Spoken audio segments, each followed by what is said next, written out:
in the Pacific rages on, with intense battles taking place in the Western Pacific Islands. In the midst of the conflict, communication is vital. However, the Japanese are continuously deciphering US military codes, heightening the necessity for a better solution.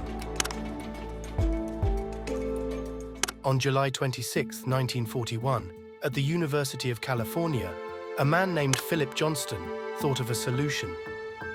Philip Johnston, a man who was born to a World War I veteran and Christian missionary, moved to the Navajo Nation, a nation in southwestern United States, when he was only 9 and lived there until he was 33.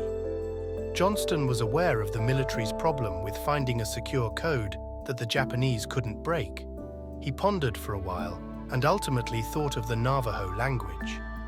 With over 50,000 speakers, primarily confined to the Navajo Nation, the language seemed an unlikely candidate for a code. Yet its complexity and lack of a written form made it ideal for a code. Johnston's idea piqued the interest of Major E. Jones, a communications officer stationed at Camp Elliott in San Diego.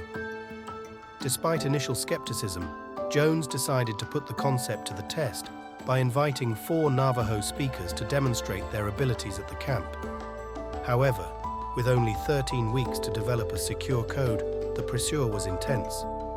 As Chester Nez, one of the original code talkers, later recounted, "Everybody thought we'd never make it. It seemed impossible because even among ourselves, we didn't agree on all the right Navajo words." Despite the obstacles, the Navajo code talkers exceeded expectations. General Vogel was astounded as he witnessed the great efficiency of the Navajo code talkers.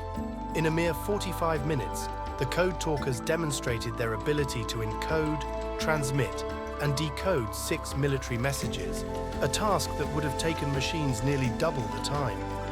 Their speed and accuracy, combined with the intricacy of the Navajo language-based code, left General Vogel and his fellow officers amazed by the Navajo code talkers' utility.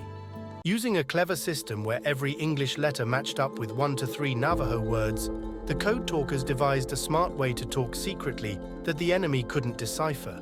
For example, they'd say Wallachi, which means ant in Navajo, for A, Bilasana, apple, for A, or Tsinil, axe, for A. It depended on the situation and what they needed to hide. This tricky system let the code talkers share complicated messages, like instructions, locations, and plans, swiftly with no mistakes, making it incredibly difficult for the Japanese to understand what they were saying. The initial group of 29 recruits who developed the language saw their numbers enlarge, eventually reaching nearly 500 code talkers in total. Their contributions were absolutely huge, as they took part in every fight in the Pacific Theater during World War II. Whether it was storming the beaches of Iwo Jima or battling through the dense jungles of Guadalcanal, these brave code talkers were there, ensuring that crucial messages got through safely. As the Navajo code talkers ventured into the heart of battle, they faced numerous challenges. Chester Nez remarked, "When bombs dropped, generally we code talkers couldn't just curl up in a shelter. We were almost always needed to transmit information, to ask for supplies and ammunition, and to communicate strategies. And after each transmission, to avoid Japanese fire, we had to move."